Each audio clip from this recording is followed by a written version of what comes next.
हकीकत के पन्नों से मैं प्रीति आप सभी का एक बार फिर स्वागत करती हूँ। और आज हमारे बीच हमारे साथ हैं हरिराम वाजपेयी जी, जिन्हें अब किसी परिचय की ज़रूरत नहीं है। देश और दुनिया में वो जाने जाते हैं उनके हिंदी प्रेम की वजह से, उनकी हिंदी भक्ति की वजह से। हरिराम वाजपेयी जी का जो सफ़र शुरू हुआ है वो गंगा किनारे कानपुर शहर से शुरू हुआ है। तो गंगा किनारे से जुड़ी हुई कुछ खास बातें आज हम उनसे जानेंगे, उनके गीत भी सुनेंगे, उनके दिल के कुछ अनछुए पहलू भी सुनेंगे। तो स्वागत है हरिराम जी आपका आज। बहुत बहुत धन्यवाद प्रीति जी। मुझे खुशी है कि आपने साहित्य के कारण और आपका जो प्रकृति प्रेम है उसके कारण आज मैं हकीकत के पन्ने का दूसरा पन्ना फिर से बन रहा हूँ। और ये मेरे लिए बड़े सौभाग्य की बात है किसी भी संस्था से जुड़ना, और अगर वो संस्था दूसरी बार बुलाती है तो ये मान के चलना चाहिए कि कहीं ना कहीं थोड़ा सा गुण है। और ये गुण किसी व्यक्ति के पास अगर आता है तो अच्छे साहित्यकारों के बीच में बैठने से उठने से ही आता है। और मैंने आपके और भी साक्षात्कार जब देखे हकीकत के पन्ने में तो ये कहना चाहूँगा, इसलिए नहीं कि आप सामने हैं, मैंने कई लोगों को देखे और ये लगा है कि प्रीति जी साक्षात्कार लेने में पूरी तरह से कुशल नेतृत्व करने वाली, और शब्दों का चयन और स्थिति और ये सारी चीज़ों में इसमें आप निष्णात हो चुके हैं। इसके लिए मैं आपको बधाई भी देता हूँ। धन्यवाद वाजपेयी जी। जो गंगा किनारे की बात हमने शुरू की, आपका बचपन वहाँ से जुड़ा है, काफ़ी सारी यादें आपसे जुड़ी हैं वहाँ से। तो वो यादें कैसी हैं आपकी, हम वो जानना चाहेंगे आज आपसे। वापस से कितने वर्षों के लिए आप मुझे पीछे ले जा रही हैं। एक चीज़ बता दें कि व्यक्ति के जीवन में सबसे बड़ी खुशी की बात ये होती है कि वो अपनी मातृभूमि, अपनी जन्मभूमि और अपने उस वातावरण को न भूले। और जिस व्यक्ति ने भी किन्हीं कारणों बस किसी पद पर पहुंच जाए और कहीं नौकरी करने लगे, बहुत बड़ा व्यवसायी हो जाए और अपनी मातृभूमि को छोड़ देता है, तो मैं सोचता हूँ कि शायद जैसे कहते हैं कि उसके पास एक बहुत बड़ी अमूल्य निधि होती है, मणि होती है, उसको छोड़ देता है। मैं उनमें से हूँ जो अपनी तक मातृभूमि को अपना नहीं छोड़ पाया हूँ। जैसा कि आपने कहा, मैं बता दूँ कि मेरा जो गाँव है कानपुर ज़िले में, कानपुर ज़िले से करीब 60 किलोमीटर दूर है। गंगा नदी का पावन तट और गंगा नदी कल बह रही है, वो मेरे गांव से कुल मिलाकर के किलोमीटर के हिसाब से 16 किलोमीटर आज की तारीख में है। और मैं जब भी अभी भी जाता हूँ, अभी जैसे मैं गया हूँ पिछले महीने भी 2 बार मैंने गंगा स्नान किया है। एक मेरा पुश्तैनी घाट है जिसको खेरेश्वर कहते हैं, वहाँ पर ब्रह्मा जी ने तपस्या की थी और वहाँ यज्ञ किया था, भगवान खेरेश्वर वहाँ विराजित है। और दूसरा घाट जो मैं कानपुर में जो है वो जहाँ पर झांसी की रानी नाना जी के साथ रहती थी और जहाँ पर उसने तैरना सीखा था। ये सारी चीज़ें, वो घाट ब्रह्मावर्त के नाम से, बिठूर के नाम से जाना जाता है और बड़ा ऐतिहासिक जगह है। अब वो चूँकि बिल्कुल कानपुर में आ चुका है तो बड़ी आसानी के साथ 15 रुपये में टेम्पो में बैठ जाइए और जा करके 15-20 मिनट में हम गंगा नदी के किनारे पहुँच जाते हैं। और बहुत आनंद की अनुभूति है गंगा स्नान, पवित्रता के दृष्टिकोण से, ऐतिहासिक दृष्टिकोण से, और बहुत अच्छा लगता है। मैं यहाँ पर आ गया हूँ, लेकिन इसके बाद भी गंगा, कावेरी, यमुना, नर्मदा, सरस्वती, कितनी नदियां ऐसे हैं जिनके बारे में कहा है, लेकिन गंगा की एक अलग ही बात है और उसका एक इतिहास अलग है। उसके बारे में बताने जाएंगे तो विषयांतर हो जाएगा। लेकिन मैं बचपन से गंगा स्नान करते आ रहा हूँ। एक छोटी सी बात बताता हूँ कि सावन के महीने में मेरे स्कूल में आधे दिन की छुट्टी हुआ कर देते थे वो, और हम बच्चे अपना स्कूल बस्ता वहीं छोड़ करके, और सब के सब सिर्फ बदन पर कमीज और अपने कपड़े हैं, कुछ भी हाथ में नहीं होता था, और हम लोग आराम से दौड़ते हुए गंगा नदी के किनारे जाते थे, गंगा स्नान करते थे और वहाँ से स्नान करके अपने घर गांव पहुँच जाया करते थे। उस समय प्रीति जी आपको जान के आश्चर्य होगा जो मैं बताने जा रहा हूँ कि क्या ऐसा संभव है। मेरी माता जी या दूसरे बच्चे जो साथ में चलते थे हमारे गाँव के, किसी को 1 पैसा मिलता था, किसी को 2 पैसे मिलते थे। इससे ज़्यादा किसी के पास नहीं होता था धन, 1 पैसा या 2 पैसे। वो सब मिला करके हम लोग इकट्ठा करते तो पता चलता था कि 5-6 पैसे हमारे पास इकट्ठा हो गए। उस 5-6 पैसे में खीरा ककड़ी या दूसरी चीज़ें हम लोग खरीदते थे और स्नान करने के बाद में खाते हुए मस्ती के साथ चले आते थे। वो जो आनंद उसमें आता था 5-6 में, आज के पिज्ज़ा और बर्गर में या अन्य चीज़ खरीदेंगे या खाएंगे उसमें नहीं आता है। वो दिन आज भी हम नहीं भूल पाए। मैं नहीं भूल पाया हूँ अपने गाँव को। मेरा गाँव किस तरीके से मैंने वर्णन किया है, मैं एक कविता के माध्यम से आपको बताना चाहूँगा। और देखिए वो शब्द, बहुत याद आता है मुझको अपना प्यारा गाँव, कि बहुत याद आता है मुझको अपना प्यारा गांव, कैसे भूलूं भूल न पाऊं अपना प्यारा गांव, अपना प्यारा गांव। क्यों नहीं भूल पाते हैं? बहुत सुंदर। नहर किनारे आम बगीचा, छोटी सी नहर हमारे गांव से निकलती है कि उसको बम्बा वहाँ कहा जाता है, कि नहर किनारे आम बगीचा, हरी घास का बिछा गलीचा, हरी घास का बिछा गलीचा, याद आ रहा अब भी मुझको वो प्यारा सा ठाव, जहाँ बैठ कर हम थे बहाते पत्ते कागज की नाव, बहुत याद आता है मुझको अपना प्यारा गाँव। बहुत बहुत सुंदर। बहुत वो बचपना को तब खिलौने तो नहीं होते थे, कोई पत्ता लेकर के चलते, ये मेरा आगे जा रहा है, ये कागज की बना देते थे, ये मेरा आगे जा रहा है, और किस तरीके से बचपना जो है याद आता था।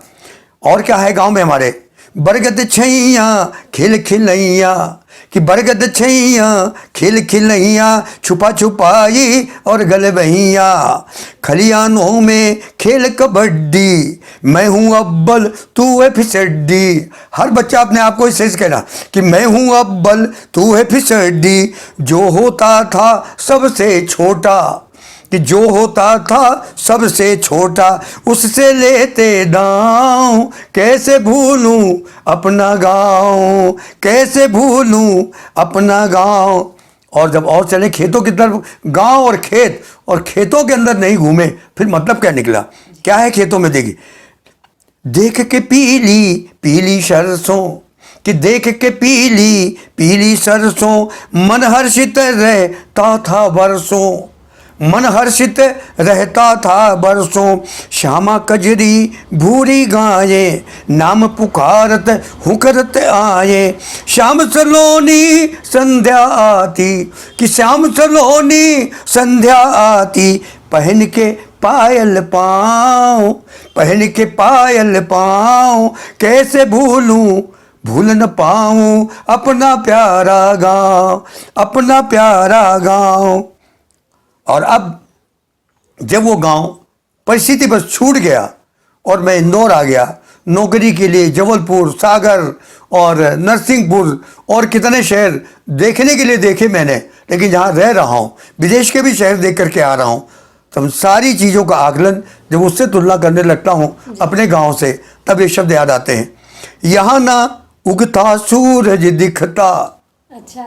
20वीं मंजिल पर, 18वीं मंजिल पर, 25वीं मंजिल पर बैठे हुए हैं कि यहाँ न उगता सूरज दिखता और न दिखती संध्या लाली, और न दिखती संध्या लाली, ऊंचे ऊंचे भवन शहर के, कि ऊंचे ऊंचे भवन शहर के, लंबी लंबी सड़कें काली, कि लंबी लंबी सड़कें काली, सिर पर शोर है और शोर है, कि सिर पर शोर है और शोर है, चकाचौंध की काली छाँव, चकाचौंध की काली छाँव, बहुत याद आता है मुझको अपना प्यारा गाँव, कैसे भूलूं भूल न पाऊं अपना प्यारा गाँव, अपना प्यारा गाँव।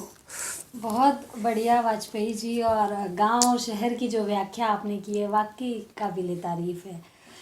जब गांव से आप शहर आए, हिंदी की सेवा आपने शुरू की, उसके बाद बैंकिंग के माध्यम से, अलग अलग माध्यमों से आपने हिंदी को आगे बढ़ाया। कई बार आपको परेशानियों का भी सामना करना पड़ा होगा। कई लोग ऐसे होते हैं कि बार बार आपके कहने के बाद भी अंग्रेजी भाषा में बात करते होंगे। कैसे आपने उन चीज़ों को दूर किया, उन लोगों को समझाने का प्रयास किया? एक वो संघर्ष का दौर भी मैं जानना चाहूँगी। हाँ, ये प्रश्न तो इतना विस्तृत है कि जिसका जवाब अगर हम महीनों भी देंगे तो भी ख़त्म नहीं होगा जी। और कुछ पदों में भी इसका जवाब दिया जा सकता है। कल भी जब मेरा सम्मान हुआ है संस्कार भारती मालवा साहित्य मंच की तरफ से, वहाँ भी मैंने बोला था, इंदौर विश्वविद्यालय में मैंने बोला। हाँ प्रीति जी, बताना चाहता हूँ कि ये संघर्ष ऐसा है जो कभी ख़त्म नहीं होने वाला है। अच्छा। और बड़ा दुर्भाग्यपूर्ण संघर्ष है। आज भी जब से मोबाइल आ चुके हैं, जब से सोशल मीडिया जिसे कहा जा रहा है जी, हमने नमस्कार करना, प्रणाम करना बंद कर दिया है। बिल्कुल सही बात। सिर्फ पुरुषों में नहीं है, महिलाओं में भी, सभी में है। और जितने ज़्यादा लोग पढ़े लिखे हैं वो अपनी संस्कृति को कहाँ लेकर के जा रहे हैं? गुड मॉर्निंग में, बिल्कुल सही बात की। गुड नाइट में। एक दिन मेरे पास एक प्रश्न आया, उन्होंने पूछा, एक बड़े विद्वान पूना के हैं, वो पूछते हैं कि सर ये गुड आफ्टरनून की हिंदी क्या होगी? प्रश्न उनका, क्योंकि पूछते लोग कभी कि साहब आप हिंदी के बड़े निष्णात विद्वान हैं जी। तो मैंने कहा जिस समय जिन शब्दों की उत्पत्ति हुई है, जिन परिस्थितियों में हुई, जिन संस्कारों में हुई है, उसको वैसा ही रहने दिया जाए। उसमें अगर परिवर्तन करने की कोशिश करोगे तो वो शब्द अपने आप में खत्म हो जाएगा, उसकी हत्या हो जाएगी। अच्छा। हमारे देश में जो संस्कृति चली आ रही है, मैंने उनसे एक प्रश्न किया कि आप गुड आफ्टरनून की हिंदी पूछें, मैं आपसे जानना चाहता हूं कि क्या अंग्रेजी में उषा काल की हिंदी है? हमारे दिन की शुरुआत दिन आने के पहले, दिनकर के आने के पहले, उस दिनकर का स्वागत करने के लिए उस आसमां में उषा आती है, वो स्वागत करती है। क्या उसकी कोई हिंदी है? कल नहीं है। तो फिर हमने कहा जब उनकी हिंदी नहीं हमारे शब्द की है तो हम अपना समय उनके गुड आफ्टरनून को करने की कोशिश क्यों करें? बिल्कुल सही बात। क्या जरूरत है? हमारे शब्दों को लीजिए, प्रातःकाल वंदन, प्रातः वंदन, नमस्कार करिए, प्रातः वंदन करिए, बड़ों का करिए, और उससे जो आशीर्वाद मिलता है, उससे जो मन के अंदर आनंद की अनुभूति होती है, वो पूरे दिन भर हमारे पास चली जाती है। हम सुबह जो है कलेवा लेते थे, भगवान कृष्ण को भी कलेवा दिया जा रहा है, हमने सुबह ब्रेकफास्ट लेना शुरू कर दिया, दोपहर के खाने को हमने लंच कहना शुरू कर दिया। स्पेलिंग जो है वो लोगों को जिनको नहीं मालूम है कहते हैं LUNC, ये CH है तो लुंच हुआ।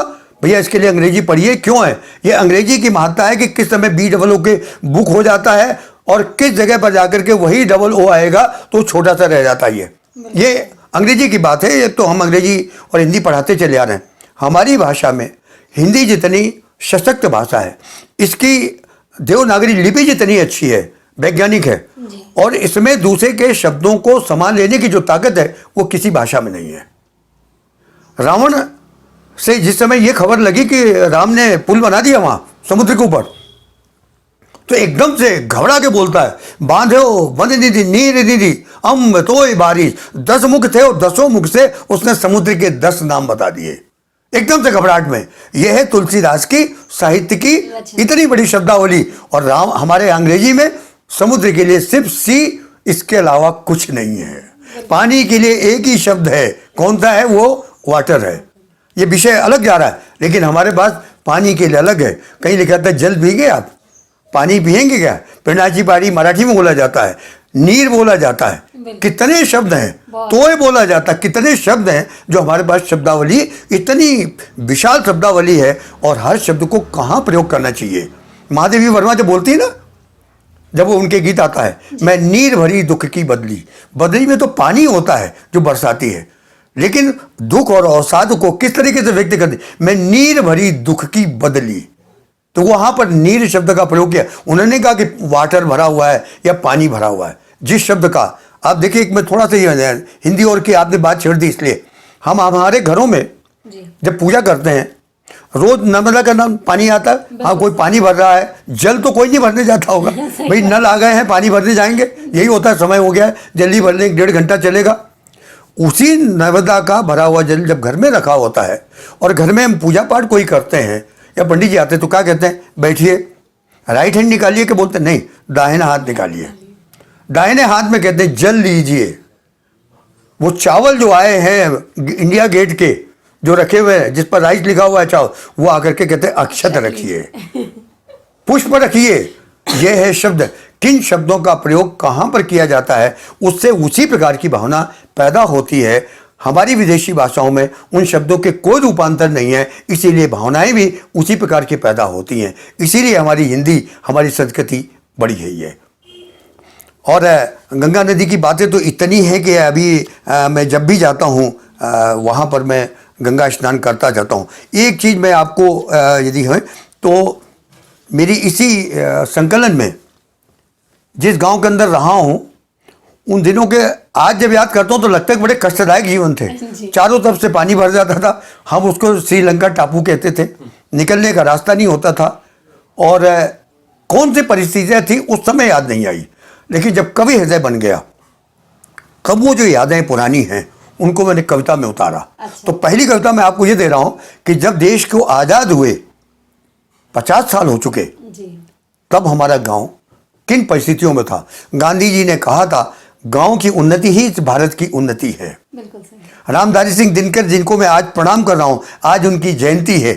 वो राष्ट्र कवि रामधारी सिंह दिनकर कहता है, साथ साथ जब हुए थे समर शेष, तब वो कहता है कि हमने क्या सोच के आज़ादी प्राप्त की थी कि इस देश के हर व्यक्ति को काम मिलेगा, समरसता होगी, समानता होगी, कोई व्यक्ति भूखा नहीं रहेगा। लेकिन 7 सालों बाद भी इस देश के अंदर लाखों लोग हैं जिनको 2 जून की रोटी नहीं मिल रही है। ये आज़ादी है, ये स्वतंत्रता है। तो आज उस व्यक्तित्व को याद करके मैं प्रणाम कर रहा हूँ। और मैंने जब 50 साल देश की हुए तो हमारे गांव की स्थिति क्या थी और अब क्या है, देखिए आप। मेरे गांव को नहीं मालूम कि देश को आज़ाद हुए 50 वर्ष हो गए हैं। मेरे गांव को नहीं मालूम है कि देश को आज़ाद हुए 50 वर्ष हो चुके हैं, क्योंकि मेरा गांव उन उपलब्धियों से अभी भी अछूता है जिन्हें आज़ादी के नाम से गिनाया जा रहा है। दूसरे शब्दों में कहो तो भुनाया जा रहा है। दूसरे शब्दों में कहो तो भुनाया जा रहा है। बड़े बड़े बांध, बिजली घर, शताब्दी रेलें, चौंधियाते शहर, लंबी लंबी सड़कें, उन पर दौड़ती अनगिनत गाड़ियाँ, बड़े बड़े कारखाने, चिमनियों का धुआं, भीड़ और शोर, टेलीविज़न, दूरभाष, एक होते धरती और आकाश, एक होते धरती और आकाश। कुछ भी तो नहीं है मेरे गांव में जो अभी तक गिनाया, इनमें से कुछ भी तो नहीं है मेरे गांव में। आज भी टापरे हैं मिट्टी के, आज भी टापरे हैं मिट्टी के, पोखर हैं पानी के, छाया है पेड़ों की, रास्ते हैं मेड़ों के। नसीब नहीं होता है सबको मिट्टी का तेल, धनिया को नहीं मालूम कैसी होती है रेल। बहुत बढ़िया। वो प्रेम के ले जाए। धनिया को नहीं मालूम कैसी होती है रेल, जब कोई बीमार होता है डॉक्टर की परछाई तक नहीं वहां दिखती। अरबों रुपए चिकित्सा पर खर्च हो रहा है स्वतंत्र भारत में। जब कोई बीमार होता है डॉक्टर की परछाई तक नहीं दिखती। मरने वाला खुद ही अपनी लाश ढोता है, मरने वाला खुद ही अपनी लाश ढोता है। ये कवि शब्द ही ऐसे हो सकते हैं जो पीड़ा को किस तरीके से व्यक्त करें। अभाव और व्यवस्थाएं, अभाव और व्यवस्थाएं यहाँ एक साथ रहती हैं। अभाव और व्यवस्थाएं यहाँ एक साथ रहती हैं, जो आज़ादी के नाम पर कुछ इस तरह से कहती हैं। क्या कहती हैं? हमने पिछले 50 वर्षों में पीने के पानी के लिए, एक अदद कच्ची सड़क के लिए, अ आ ई ई सीख सके ऐसे स्कूल के लिए, खांसी जो रोक सके ऐसे अस्पताल के लिए, खुले आकाश में एक चौपाल के लिए, न जाने किनको वोट दिए, न जाने किनको वोट दिए, पर सभी करते रहे हमसे खोट। इसीलिए आश्वासनों से भरे हुए किंतु सुविधाओं से रीते हैं हमारे गांव के लोग। आज भी खून का घूंट पीकर जीते हैं। हमारे गांव के लोग आज भी खून का घूंट पीकर जीते हैं। आज़ादी के बुलंद महलों के शेष रहे खंडहरी बुजुर्गों की सिमटती यादों की पगडंडियों में आज भी चीखती सुनाई देती हैं आवाज़ें, इनकलाब जिंदाबाद, वंदे मातरम, वंदे मातरम। इन खंडहर नुमा शहीदों ने अपने बलिदान का एक चेक आज़ादी के बैंक से नहीं बनाया। देखिए किस तरीके से, क्योंकि मैं बैंक में रहा हूँ, इस शब्द को कहाँ से मैंने तुलना दी कि इन खंडहर नुमा शहीदों ने अपने बलिदान का चेक आज़ादी के बैंक से नहीं बनाया। इसीलिए आज भी उन्हें हमारे गांव को नहीं मालूम कि देश के आज़ाद हुए 50 वर्ष हो चुके। बताओ हम कैसे मनाएं आज़ादी का 50वां वर्ष, आज़ादी का 50वां वर्ष। ये उस समय की पीड़ा थी। लेकिन आज भी हमने जो दूसरी कविता लिखी है, तब निश्चित रूप से देश ने प्रगति की है जी। इसको नकारा नहीं जा सकता है। भारत ने जितनी प्रगति की है उसको सारी दुनिया आश्चर्य के साथ देख रही है। अद्भुत प्रगति की है सब जगह। गांव के अंदर तमाम सारी सुविधाएं हो चुकी हैं, लेकिन आज भी इतने गांव मिल जाएंगे जहां स्कूल नहीं है। आज भी दिखाया जाता है कि नाले और नदियां हैं जहां से लोग करके कहां तक जाएंगे, चिकित्सा सुविधाएं नहीं है। लेकिन हम लोग आशान्वित हैं और इस देश का हर व्यक्ति अगर इस तरीके से चलेगा, सहयोग दें, सिर्फ सरकार के भरोसे न बैठे। बिल्कुल सही बात कही। ये मैं कहना चाहूँगा कि यदि हम सरकार के भरोसे बैठेंगे तो जो राजीव गांधी ने किसी जमाने में कहा था कि जो 1 रुपया दिल्ली से चलता है उस गांव तक 10 पैसे नहीं पहुंचते हैं, उस पैसे को पूरा लाने की कोशिश करें। आधा लाने की कोशिश करें, 1/4 ला जाएं, तो ये देश भी खुशहाल बन जाएगा, गांधी के सपनों को साकार करेगा। बिल्कुल सही बात कही। वाजपेयी जी, जब एक कवि आपके दिल में बसता है कहीं ना कहीं, जी।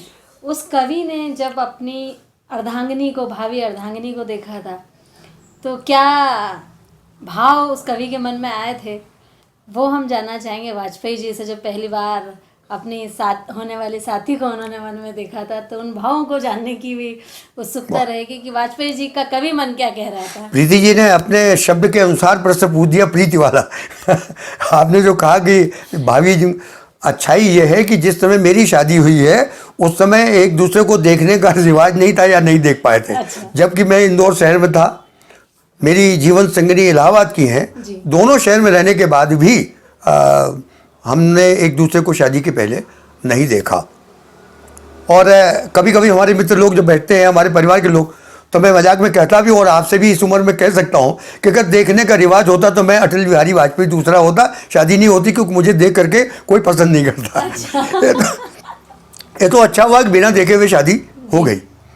मेरी जीवन संगिनी धर्मपत्नी के पिताजी लड़के की तलाश में, किसी ने बताया होगा, इंदौर आए थे, और वो किस्सा बड़ा भरी मेरी किताब में लिखा हुआ है। जब मेरे से ही पहले मुलाकात हुई, उन्होंने पूछा यहाँ वाजपेयी जी कहाँ रहते हैं, मैं इंदौर में रहता था, और बातचीत हुई, और एक को मैं समेट रहा हूँ, और किस तरीके फिर जा करके जब इलाहाबाद गए, तो कभी कभी मैं श्रीमती से पूछता हूँ कि तुम्हारे पिताजी ने ऐसे मेरे में क्या देखा जो कह दिया कि नहीं इसी से शादी करना है। तो उन्होंने कहा कि नहीं, हमने कहा ऐसी कोई लड़की नहीं है उस ज़माने में भी, आज भी, कि जिसके भाई या पिताजी लड़का देखने जाएं और लौट के घर में बताएं तो वो छुप के न सुने। सुना तो तुमने भी होगा। सिर्फ यही कहा था कि लड़का जो है शिक्षा विभाग में नौकरी कर रहा है, बातचीत में, बोलचाल में जो कुछ भी देखा होनहार लग रहा है, और उसका भविष्य उज्जवल है, इसलिए मेरी लड़की के लिए ठीक है। एक पिता अगर किसी लड़के को देख करके और उनको गुणों का आंकलन कर ले कि मेरी लड़की के लिए ये लड़का ठीक है, तो मैं सोचता हूँ कि इससे ज़्यादा और किसी प्रकार का सर्टिफिकेट, करेक्टर सर्टिफिकेट कहीं से लेने की ज़रूरत नहीं है। क्योंकि पिता जानता है मेरी बेटी क्या है, बेटी जानती है कि मेरा पिता क्या है, जो कुछ करेगा मेरे लिए अच्छा करेगा, इससे बढ़ करके और प्रमाण पत्र लेने की जरूरत नहीं है। जब ये आई थी इंदौर, तो 12वीं पास थी, इंटरमीडिएट। मैंने इनसे पूछा, कई लोग पूछते हैं, मेरे पास तो पैसा था नहीं, गले का हार चाहिए कि और ये चाहिए, ऐसा कुछ नहीं। मैंने कहा आपको क्या चाहिए? उनका मुझे कुछ नहीं चाहिए, जो मेरे भाग में था वो मिल गया। तो फिर भी तो उन्होंने कहा मैं पढ़ना चाहती हूँ, मेरी इच्छा थी पढ़ने की। अच्छा। फिर मैंने इनको 12वीं से आगे पढ़ाना शुरू किया, बीए करवाया, एमए करवाया। अच्छा। और बीएड करवाया। और उस समय मेरे पास एक साइकिल हुआ करती थी, साइकिल से मैं भवन कुआं, जहाँ पर ये कॉलेज ऑफ एजुकेशन खोला था, वहाँ इनके जो कक्षाएं लेती, शारदा कन्या विद्यालय, मालो कन्या विद्यालय, कितनी दूर दूर तक, वहाँ तक छोड़ने जाता था साइकिल से। अच्छा। और फिर इसके बाद मैं अपनी नौकरी, स्कूल भी जाता था और कॉलेज भी जाता था। अच्छा। मैं जानता हूँ कि किस तरीके से ये मऊ और इंदौर का शटल चलता था। अच्छा। लेकिन कभी भी मुझे किसी प्रकार की परेशानी, क्योंकि मेरा लक्ष्य था कि पत्नी के जीवन की इच्छा जो है पढ़ने की, वो पूरी होना चाहिए। मैं भी न रुकूं, आगे बढ़ता चला जाऊं। और यही शिक्षा, नारी शिक्षा, आगे चल करके कभी भी समय पर, भले वो टीचर में नौकरी मत करिए, लेकिन अगर उसमें ज्ञान है, विद्या है, वो हमेशा काम देती। और यही कारण था कि मैंने अपनी बेटी को भी MCOM LLB कराया। मेरी बहू जब आई तो BA थी, मैंने उससे भी कहा कि मेरे घर में सब लोग हैं, उसने भी यहीं जो मोती तपेला का गलती का है, यहाँ से उसने मैं किया। तो कम से कम शिक्षा को मैं महत्व देता हूँ और हर व्यक्ति को चाहता हूँ। और ये भी चाहूँगा कि आपके इस हकीकत के पन्ने के माध्यम से श्रोताओं को संदेश देना चाहता हूँ कि जीवन की हकीकत ये है, सच्चाई ये है, लड़का और लड़की में किसी प्रकार का भेद नहीं होना चाहिए। ईश्वर की दोनों चीज़ें देन है। शिक्षा के मामले में जितना आप जिस घर में लड़की को पढ़ाओगे, आगे चल करके आपके घर में, कहते हैं ना, पैदा होते समय तो कहते थे लक्ष्मी आई, लेकिन बाद में उसे क्या बना देते हैं। सच्चाई ये है कि वास्तव में वो लक्ष्मी है, सच्चाई है वो सरस्वती है, सच्चाई वो है कि वो नारी नहीं, वो दुर्गा भी है, सारे गुण होते हैं, इसलिए पढ़ाना चाहिए। बहुत बढ़िया, बहुत ही सुंदर बात कही वाजपेयी जी आपने।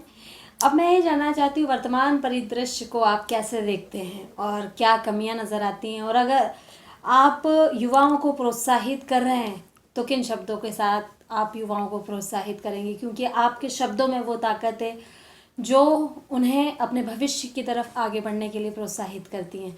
तो आपसे मैं आज वो जानना चाहूँगी कि प्रोत्साहन भरे शब्द उनके लिए क्या होंगे आपके? आज के युवा लोगों के लिए प्रोत्साहन की बात तो निराशाजनक चले तो कह सकते हैं कि आज का युवा खुद अपने आप में इतना सशक्त समझता है कि वो किसी से न तो मार्गदर्शन लेना चाहता है जी। और न प्रोत्साहित। वो कहते हैं कि मेरे में खुद ही इतना उत्साह है। अच्छा। आविष्कारता आविष्कार की जननी होती है। बिल्कुल सही बात। समय के अनुसार परिवर्तन होते चले गए, बहुत सारी चीज़ें आ गई। लेकिन मैं उस प्रश्न का उत्तर दे देता हूँ जो अभी मैंने विश्वविद्यालय में भी यही कहा। आज का युवा अधिकांश समय मोबाइल में सोशल मीडिया के नाम से जी। अपना व्यतीत कर रहा है। ये वास्तव में गूगल वो है कल्प वृक्ष के समान है। जी। ईश्वर के जिससे कुछ जो कुछ मांगो मिल जाएगा। भाषा, शैली, संस्कृति, शब्द क्या चाहिए, उसका परिणाम सब कुछ मिल तो रहा है, लेकिन उसने व्यक्ति को आलसी बना दिया है। बिल्कुल सही बात। आज हमारे बच्चे, हम लोगों ने लिखना कलम रख दी है, क्योंकि क्या जरूरत है, गूगल से पूछो कुछ सारी चीज़ हमारे सामने रख देगा। आज पूछे रामधारी सिंह दिनकर, वो बताना शुरू कर देगा। हमें क्या जरूरत है रामधारी सिंह दिनकर की किताबें, रश्मि रथ हैं और दूसरी किताबें उठा के देखने की, समझ से कुछ नहीं देखेंगे। पढ़ना भी नहीं चाहते हैं। जब पढ़ोगे नहीं, लिखोगे नहीं, तो पुरानी कहावत आपने सुनी होगी ना, जब हमारे पुरखे कहा करते पढ़ोगे नहीं, लिखोगे नहीं तो होगे गंवार। वास्तविकता यही है, हम पढ़ लिख करके भी अंधकार की तरफ डूबते चले जा रहे हैं। पढ़ना लिखना जरूरी है, आवश्यकता परक ही मोबाइल का, सोशल मीडिया का, ज्ञानवर्धक जो चीज़ उससे मिलती है बस उतना ही लो, बाकी मत करो। अगर इससे ज़्यादा समय दोगे तो आप अपने जीवन के अमूल्य समय को नष्ट कर रहे हो। मैं एक रचना आपके सामने पढ़ रहा हूँ जी।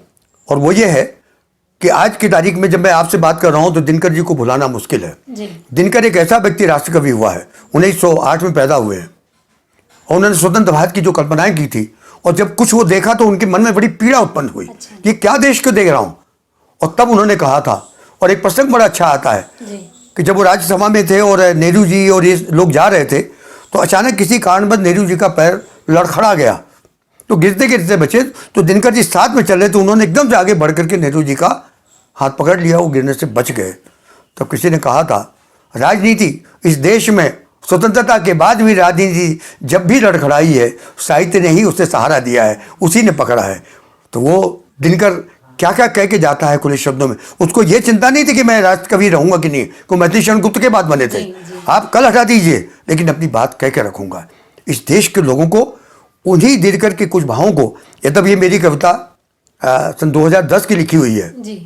और अटल जी से प्रभावित होकर के लिखी है, लेकिन बातें वही मैंने कहने की कोशिश की है जिसमें युवा वर्ग को संदेश भी है, जी। स्थिति भी है। और मुझे आशा है कि आपको भी और श्रोताओं को, श्रुति श्रोताओं को ये पसंद आएगी कविता। हम जो कुछ भी साहित्य लिख रहे हैं, रोज किताबें आ रही हैं। जी।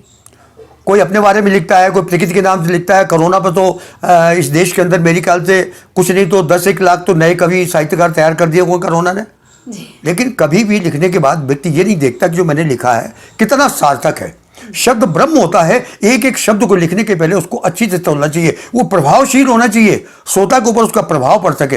लेकिन खुद के लेखक के ऊपर, कवि के ऊपर नहीं पड़ता, वो दूसरों के ऊपर क्या डालेंगे। उन सब लोगों से निवेदन है कि इस रचना के माध्यम से मैं क्या कह रहा हूं। शीर्षक है, क्यों लेखनी नमित है, नीचे क्यों झुकी हुई है। लिखने के लिए ऊपर उठाई जाती है, लेकिन हमारी कलम नीचे। और जिस दिन साहित्यकार की कलम नीचे चली जाएगी, फिर उसको कौन बचाएगा। बिल्कुल सही। याद करें, पृथ्वीराज चौहान, आंख पर पट्टी बंधी हुई है और उनका वो चंद बधाई उनको बोलता है, बता रहा है कि आज ये जिंदगी मौत का सवाल है। उसने जो कहा है कि अगर ये आंख बंद करके और शब्द वेदी बाण चला देंगे तो देख मान लूंगा, और नहीं चला पाए तो उनको तुरंत इनका गला काट दिया जाएगा। किस तरीके से कवि ने कहा है, 4 बांस 24 गज अंगुल अष्ट प्रमाण था ऊपर सुल्तान है मत चूके चौहान। क्या गिनती थी आंख बंद करके, और जब समय आवाज होती थी छूटता है, सीधे मुंह को नहीं मारा जाता है।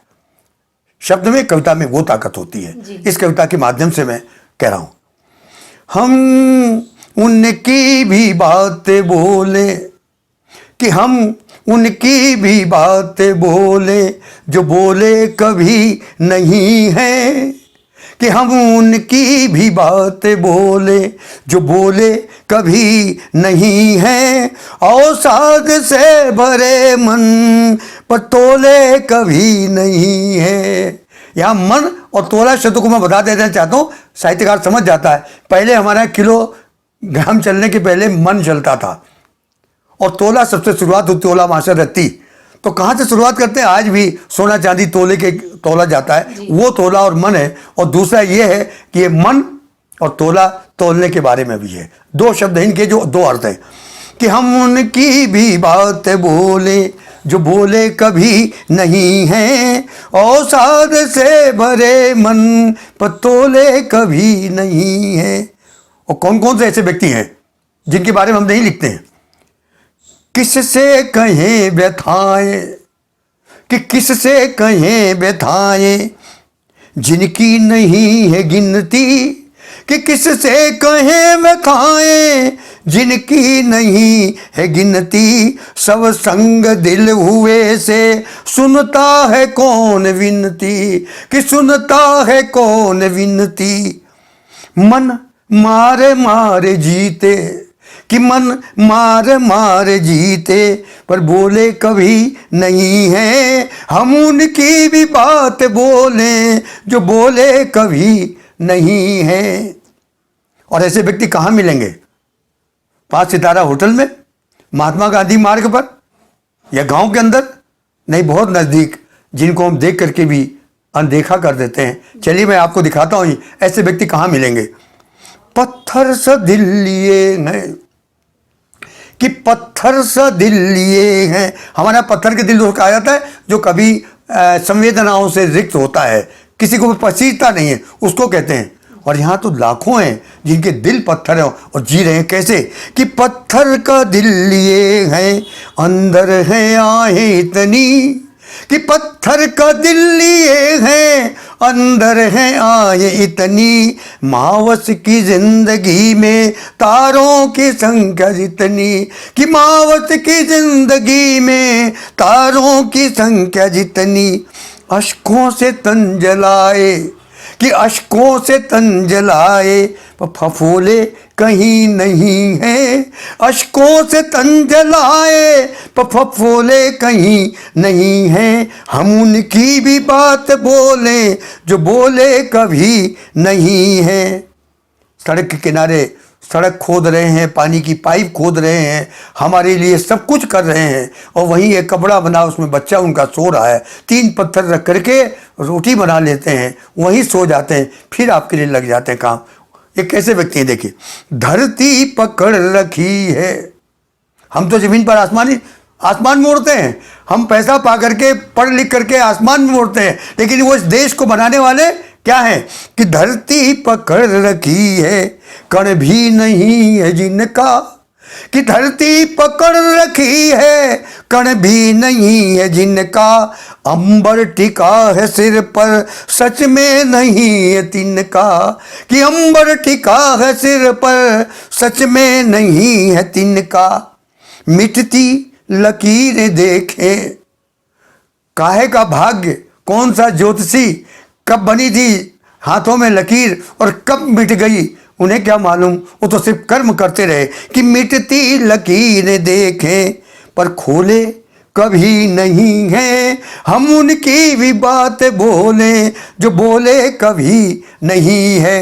इन पंक्तियों को जब मैंने लिखा था और आज जब पढ़ता हूँ, कहीं सुनाता हूँ, तो मुझे अटल जी की और रामधारी सिंह दिनकर की याद आ जाती है। बहुत ही सुंदर पंक्तियां। और आ जाए, मैं आलोचना नहीं करता हूँ, देश प्रगति कर रहा है। आप लोगों ने इस उम्र में भी देखा हो कितनी सरकारें आई, कौन कौन से चले गए, राज्यों में, केंद्र में, सब कुछ उनको किस तरीके से मैंने कहा है जी। बिना किसी का नाम लिए। बैसाखियाँ ही बदली, कि बैसाखियाँ ही बदली, बदली कभी न राहें, कि बैसाखियाँ ही बदली, बदली कभी न राहें। मंजिल है स्वार्थ सिद्धि, मिलती नहीं है थाएं, कि मंजिल है स्वार्थ सिद्धि, मिलती नहीं है थाएं। मंथन में सब जुटे हैं, कि मंथन में सब जुटे हैं, भोले कोई नहीं है। हम उनकी भी बात बोले जो बोले कभी नहीं है।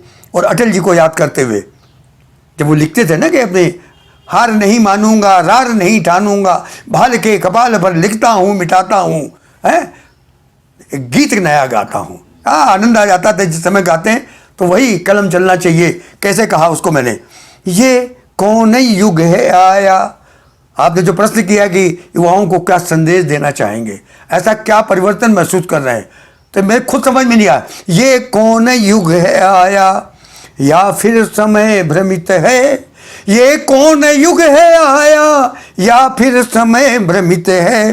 साहित्य के जगत में क्यों लेखनी नमित है, कि साहित्य के जगत में क्यों लेखनी नमित है। ज्वालामुखी जले हैं, मैं आग लगा दूंगा, हर नेता यही, मैं ये कर दूंगा, मैं फलाना कर दूंगा। देश को बनाने की बात नहीं है, मिटाने की बातें होती हैं। एक चिंगारी भी जला दीजिए तो रोशनी हो जाती है, नहीं हम तो ज्वालामुखी जलाते हैं। कि ज्वालामुखी जले हैं पर शोले कहीं नहीं है, हम उनकी भी बात बोले जो बोले कभी नहीं है, बोले कभी नहीं है।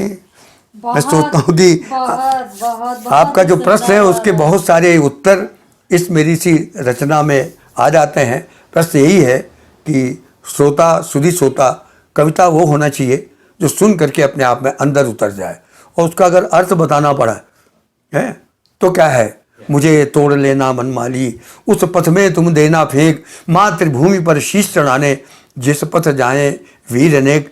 वो भारतीय आत्मा माखनलाल चतुर्वेदी, खंडवा।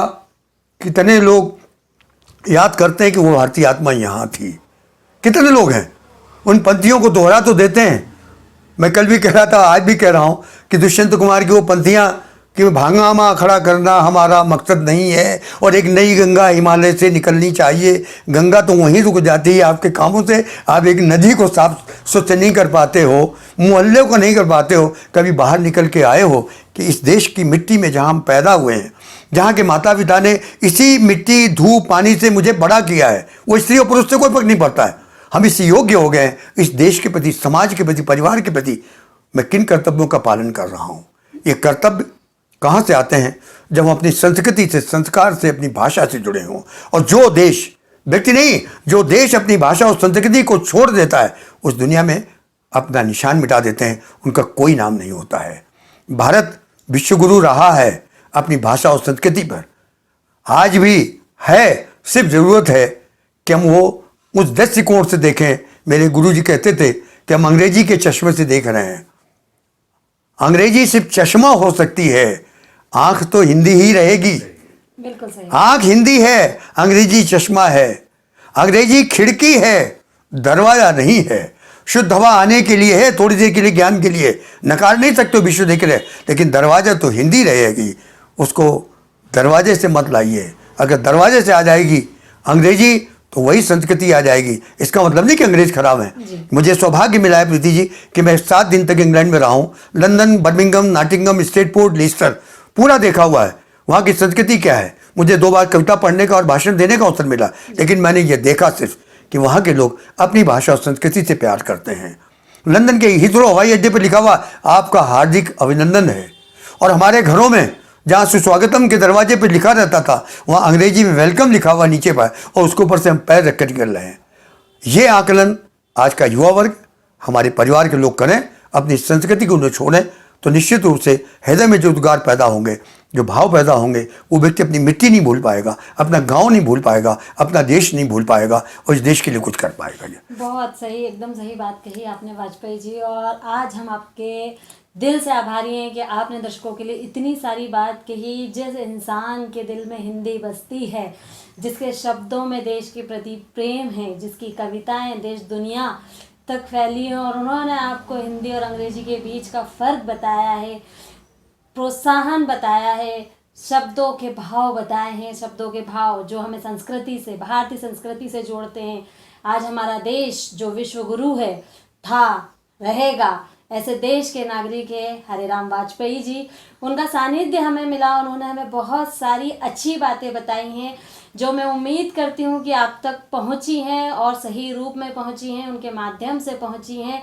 तो दोस्तों, हरिराम वाजपेयी जी का आज बहुत बहुत धन्यवाद मैं कहूँगी। मुझे भी काफ़ी कुछ उनसे सीखने को मिला है और आपसे उम्मीद करूँगी कि आप भी इस इंटरव्यू के माध्यम से काफ़ी कुछ चीज़ें जान चुके हैं। तो देखते रहिए हकीकत के पन्नों से, और भी पढ़ते कभी मौका मिला तो हम फिर एक बार आपके सामने लेकर आएंगे। बहुत बहुत धन्यवाद प्रीति जी कि हकीकत के पन्नों के माध्यम से मुझे अपनी हकीकत बताने का एक अवसर अब मिल रहा है। अब इसको कितना लोग हकीकत मानते हैं, लेकिन मैं जानता हूँ कि मैंने जो कुछ भी लिखा है, जो कुछ भी बोला है, आज उसी पर चल रहा हूँ। तो जो कुछ भी समाज से मुझे सम्मान और प्रेम जो कुछ मिल रहा है वो हकीकत के कारण मिल रहा है। यदि हमने भी कोई नकाब ऊपर से पहन रखा होता, दिखाते कुछ बोलते कुछ, तो शायद मैं अपने आप में ही शर्मिंदा होता। लेकिन मुझे गर्व है कि मैं ऐसा नहीं कर पाया और कर भी नहीं पाऊंगा, ये मुझे खुशी है। और आपके माध्यम से अगर मेरी बात कहीं पहुंचती है और कुछ लोग इसका अनुपालन कर सकते हैं तो मुझे बड़ी खुशी होगी। और मैं पुनः आपका आभार व्यक्त करता हूं कि मेरे जैसे व्यक्ति को आपने हकीकत के पन्ने में फिर एक और पन्ना जोड़ करके मुझे जो सम्मान दिया, स्नेह दिया, मैं बहुत बहुत आभारी हूं आपका।